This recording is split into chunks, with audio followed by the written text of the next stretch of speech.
Hey guys, Kev here, and I am ready to do my full review on the Liong Mah Field Duty EDC. You'll see there, I'm so used to right-handed knives that I opened it and then showed it with the lock side. So this is the show side, obviously. This is a lefty version. This does come in both lefty and righty, so anybody can get this knife for their specific hand. So I'll put it under the universal knife category on my playlists. But technically it's not like an ambi knife, you know? I don't know if I really need to differentiate that. I do have my Dock Street Bohemian Pilsner here, beverage of choice. I have my On the Edge mug here, guys. Kyle and I are selling these. If you haven't tuned in, On the Edge is our live stream we do every other Saturday at 8 p.m. Eastern. I have confirmed we are going to be doing a live stream from Blade Show. So we're both going. We're going to get an Airbnb together, and we'll do the live stream at 8 p.m. just like normal from the hotel room, I guess, or somewhere. So that should be awesome. I can't wait to actually meet Kyle in person. This will be the first time. And yeah, just hang out with all of you guys that are there, all the other YouTubers and Instagram friends I have that are there, and the makers, if I can meet them. Just really excited for Blade Show. Tickets went on sale today, so I bought mine. But yeah, so cheers to that, guys. But yeah, we are selling these mugs. I think we said 20 bucks. You get a mug, a pin, a keychain. But I do want to note the tip of the Malibu is a little jacked up. Mine is worse because I tried to fix it by straightening it out. But basically, it just looks like there's like serrations on top. It's not a huge deal if you have beer in it or whatever. And we're not trying to kill you on the price. But anyway, this is my second time. I just spit everywhere. This is my second time filming this review. So I filmed it the other day, and I got really hung up on pricing. And I think I just went a little too far, and I don't know enough about things to say what I said. And maybe I had a few beers before I did it. Yeah, and I just got hung up on maybe the price being a little too high. And I've thought about it since, and I don't think that's even true. So, anyway, I'll get to that part, but I just wanted to be honest. I filmed this review already like a couple days ago, and I was rewatching it and just decided to redo it. I also reached out to Liong Mah, and I asked about pricing and kind of what goes into it, why his prices are the way they are compared to others, and that kind of stuff. And if I get an answer in time before I edit this, I'll add an addendum. If not, I'll, if I get an answer at all, I'll answer, or I'll let you know when I do my full review on this guy. This is the Liong Mah Koof version 3 that I just got in today. I absolutely love this thing. Liong was nice enough to send this my way to review, and as soon as I unboxed it, I hit the stop record button and I messaged him to find out how much money I owed him for it. And I did pay for this. He did not send this to me for free or anything. He did give me a little bit of a discount, but that seems fair considering I'm reviewing it, and technically it was a loaner to begin with, even though it was brand new. But anyway, that's why I'm doing the review again, because I just thought about things, and yeah. So I'll get there. So the Liong Mah Field Duty EDC aesthetically is just absolutely stunning. I use that word a lot, guys, but that's the way I describe a gorgeous knife. Stunning. You can just the curvy lines to it with this spear point blade. Some may call it a drop point. I'm going to call it a spear point. I think that's what it's listed as. This unbelievable opening hole right here. just the way the belly of the blade is into this generously huge choil that is awesome. And then the handle kind of gives you a little notch here, and then you go into a second kind of handle swell around to the butt end that rounds around, and then just a straight up. It's just absolutely gorgeous. On the show side, same thing, except it's all titanium, and you have this cool clip with the ceramic ball in it. Obviously, this is the carbon fiber variant, and it has this monoblock construction, which basically means there's no backspacer. They take a chunk of carbon fiber, right, like this big, as big as they need to reach the scale, and then they mill the shit out of it. So there's a ton of carbon fiber that gets, you know, milled out of there. And I'm thinking part of the reason the price is what it is that right there. This does come in 2 other variants. You can get this in a black G10 and a green G10 with the same, you know, monoblock construction. This, again, is the carbon fiber. It's kind of a standard weave, but it looks really good. It is very, very lightweight. I don't do weights very well, but, I mean, it's got to be like 3 ounces, maybe. 3 ounces? I'll go with that. It's 3 1/4 inch on the blade. You don't have that much of a cutting edge, maybe 3 inches on the cutting edge. And again, you have that generous choil. This is made of LMAX steel. So the blade is LMAX. And you have Liong's design or logo there, or maker's mark there. That is it for branding on this knife. It's very clean. It's just a really good looking knife with the titanium and the carbon fiber there. Almost dropped it. So, you know, the look of it is fantastic to me. And I love a knife that looks just as good open as it does closed. And this thing is sexy either way. So definitely really good on aesthetics. Ergonomics. If you hold it back here, right, from this point back, I can just get all 4 fingers on. I can get up on that jimping, which is very well done. Feels amazing. I did find out today, again, I filmed the review a few days ago, so I thought it was safe to watch other reviews. And I saw Eugene Kwan's overview of this knife, and he calls this razorback jimping, which is really interesting because the way it is cut out, it's spaced apart, and then the way it's cut out, the jimping is facing towards your thumb. So your thumb kind of digs into it. So it's spread apart enough that it's not like rough, but it's aimed at your thumb, so it digs in. So it feels really good without hurting, and you get tons of traction. It's really good. So anyway, in this back grip, very comfortable. I can cut like this, no problem. And then you have this awesome choil here. And when you're choked up on that, you get plenty of control. And, you know, then you can do your more precision type tasks. You can also get up on the blade with like a pinch grip like this and use the tip. I've used it plenty of times. This will take us right into cutting. I've used it plenty of times to cut out shipping labels. That's what I use now, basically. Helps me test out knives, and I get to use my knives, right? And it works fantastically for that. I sliced some paper with this, and it is like a freaking laser beam through paper. It has a full flat grind. Comes down to a very thin edge. I'm going to go ahead and guess it's around 14 thousandths. I think it's a really, really thin behind the edge for Riot. Excellently done. Cuts like a dream.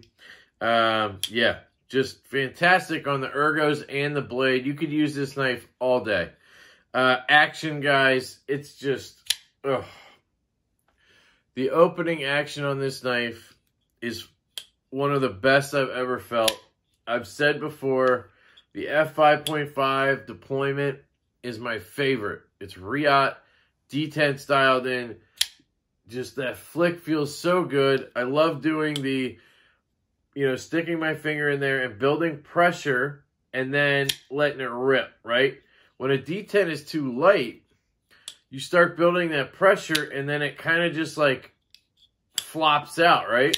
I can't even do it. I'm trying to just build pressure slowly until I get to a release point, and it just locks up every time. Here's an example. This one may be weak enough for that. If I go, man, Riyadh's just too good, guys. Shit. I don't have terrible knives. Maybe the bombshell here. So go to the break point. Yeah, Spider Cub detent. Yeah, see that? I can push till I get to the break, and it just flops out to there, right? The sign of a good detent is when you get to that pressure point, the release, and it just fires. And of course, most of the time, you put the pressure on and then you flip it, right? You give it gas, and it shoots out, guys. It's amazing. Closing action on this, it just drops to your nail, and then you can give it a little shaky shake down. I did add Gillian salt and pepper bearings. They fit in here. Skiff bearings should fit in here now. The 1/4 inch by 1/16. As long as you buy them now, the new size of skiffs should fit in here because they're now 0.420 in overall diameter. The Gillians are 0.419, but the old skiffs used to be 0.432, and they would not fit. They were too big to fit into the bearing slot in the blade, if that makes sense. So Skiff updated that because there's a few models that had that issue. But anyway, with these Gillian bearings, it's a bit smoother on the close. I can kind of shake it down like that. Beforehand, with the stock bearings, they were still good. It would still drop like that mostly, but then you'd have to like really shake it to get it to close. It's not drop shutty in any way. You'll see there, like it doesn't want to just close on its own or anything, even with the good bearings in there. But it is extremely smooth. There's no grit or anything in the bearings. You can hear here, this is just the detent ball riding on the blade. If you can hear that. That's what that noise is. It's not the bearings. So anyway, closing action for me, it's still fun because I get that drop and then the quick shake.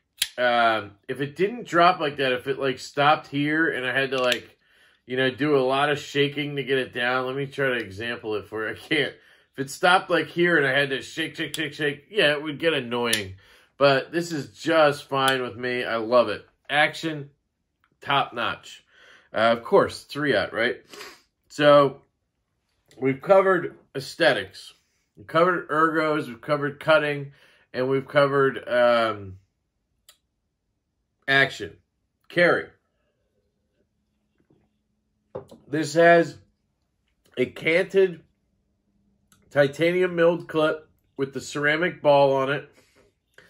I like that it's canted, so it's nowhere near that lock bar, and it puts the knife in on a good angle in your pocket. It goes in pretty well. I'll say it's like, if the best thing going in and out of pocket is like a bug out, this is like a 7 out of 10 instead of 10 out of 10. That ball kind of tends to pop over your jeans, and then it's fantastic. But it's not like, because it is a ceramic ball, it is a smooth kind of pop in and out. It's not like a catch, and then like rip through your jeans kind of thing. It just kind of pop, and then it's in. It's hard to explain, but it's a good kind of thing. So carry is good, not great, and you have pretty deep carry. I mean, you're going, this much sticking up, so not a big deal.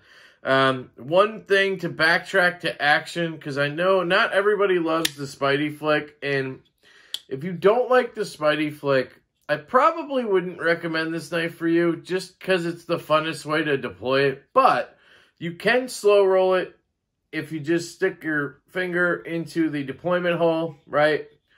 And then you can slow roll it out, click it up. Best place to usually do that is from the bottom of the deployment hole up to this kind of ramp right here. So you just grab it and then walk it up. Flicking it is a little harder because you tend to be on the lock bar. But if you do it just right, you can get your finger in there and just give it a nice thumb flick. It's actually not that hard, but I never do it. I literally Spidey flick this all day. It's my preferred way to open a knife if I have that option and if it's fun. You know, for me, some righty knives that other people love the Spidey flick, I prefer to thumb flick because it's easier, you know. But in this case, it's made for me, as in left-handed, so I'm going to flick this all day. That's what she said. Yeah, we know. Okay, so that was action, carry, value. This is where I got stuck in the weeds the first time around. I'm not doing that. This knife was $369, okay? That's for carbon fiber, L-Max blade steel, titanium build or whatever. The ceramic ball and the clip, monoblock construction. I'm going to go ahead and add that in. I'm pretty sure the monoblock is going to go into your cost factor.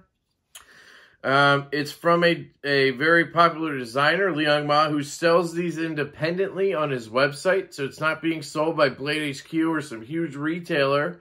And I don't know the production numbers. I don't know the run sizes, but I'm going to guess they're not enormous, right? I don't know for sure, but I don't think he's making as many of these as, say, Urban EDC made of the F5.5, right? You don't see a million of these on the secondary. Like, yeah, part of that is they're good. Part of that is there's just not that many made. He's not making as many of them as like Pena is, you know? And I think that's why the price is a little higher. I think it's because the run size and then the monoblock and then being sold independently by him, all those things go into that.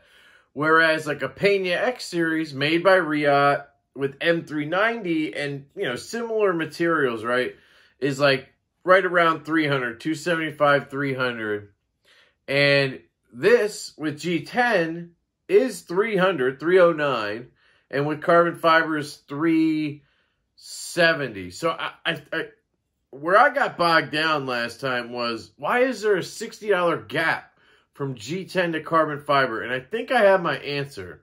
Because $300 for the G10 one, I think, makes sense. If you compare it to a G10 Chavez 229 made by Riot, you compare it to the Pena knives with micarta or just titanium or carbon fiber, you know, they're all in that 275, 300 range, right?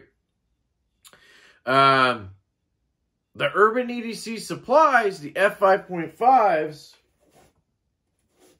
you know, these are a little less expensive. The micarta ones were $200. That's incredible for Riot.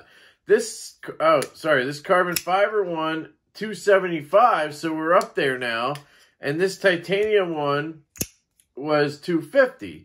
So I don't know if part of that is the liner lock, and part of it is I think they made a crap ton of these.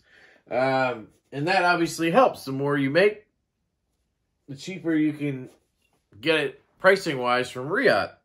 So anyway, I think that $60 difference is the carbon fiber, because they have to mill out this whole chunk of carbon fiber. It's like almost doing an integral with carbon fiber, obviously minus this side, but you get what I'm saying. It's like 3 times as much carbon fiber as a normal just carbon fiber scale would be. And then you're just milling it all out and throwing it away. So that's my guess. You know, I'll have him confirm that or whatever, but that's where I'm going with this. Anyway, value being $370 after having this knife for 2 weeks, 3 weeks. This thing, yes, $370. I'll pay it every day, all day, twice on Mother and Sunday. I've said it before. I would do it again in a heartbeat. It's just a fantastic knife, fantastic build. cool designer. He's a nice dude. There's just a lot going for this knife. And the fact that he offers lefties is kind of the cherry on top of everything. Because most of these guys, like Pena, Chavez, even the Urban EDC knives, it goes on and on. Birch Tree, Ware is now doing some. I don't know if his will have a lefty. Brian Brown knives, just keep going and going and going. Aloni knives with the goat and a bunch of others. The Riot knives. Nobody makes lefties for us. And Liong Mah always makes a few lefties and makes sure he has a couple, I don't know how many he makes. He might make 20 of each variation and that's it. And that might be all he sells. But he does it because he wants to make sure the lefty has an opportunity to try the knife as it should be. And especially a knife like this with the hole deployment, like I could not operate this right-handed. It's so hard to flick. Because of the lock bar. It's the same issues I have with all types of right-handed knives. I can't deploy them because of the lock bar. And especially with that hole for deployment. So, I appreciate Liong Mah. And maybe having the lefties adds a little cost to the righties. Because he doesn't charge more for the lefties. And he obviously pays a good bit more to get the lefties done. Made by Riot. Because it's a smaller run. So, I just really appreciate that. I want to make that clear that we need more lefty love in this community when it comes to this kind of stuff. It can be done, clearly. Liong Mah does it. And the lefties buy them. We're going to buy all these. Trust me. I'm freaking pushing to get these field duties sold. And I think most of them are sold by now anyway. So, and the same goes for that Koof version 3 I just got. Why am I buying it? Okay, it's a fantastic knife. It's a lefty knife. There's not that many out there. It's still a fantastic build, but my decision is made easier by the fact that there aren't that many of them, right? So, I don't know. I just wanted to bring that up, that I really appreciate it. And recommendations, I recommend this knife to basically anybody who likes to middle finger flick. So, that's the caveat here. Not righty or lefty in this case, because you can buy it either way. I recommend it to people who like the Spidey flick because the thumb flick is just not... It's not as satisfying. You can do it, whatever. You can slow roll it, yeah. But if you don't like the Spidey flick or slow roll, I guess I'll add that in. This knife is not going to be fun for you. You're going to have many more knives that you enjoy more. But if you like the Spidey flick, I recommend this knife to everybody. So, the Liong Mah Field Duty EDC, a fantastic offering. Thank you, Liong, for putting a lefty out there for me. A couple of them. And I'll keep buying them if you keep making them, brother. So, I appreciate you guys listening to me rant and rave as usual. I hope you have a fantastic night, and I will catch you later.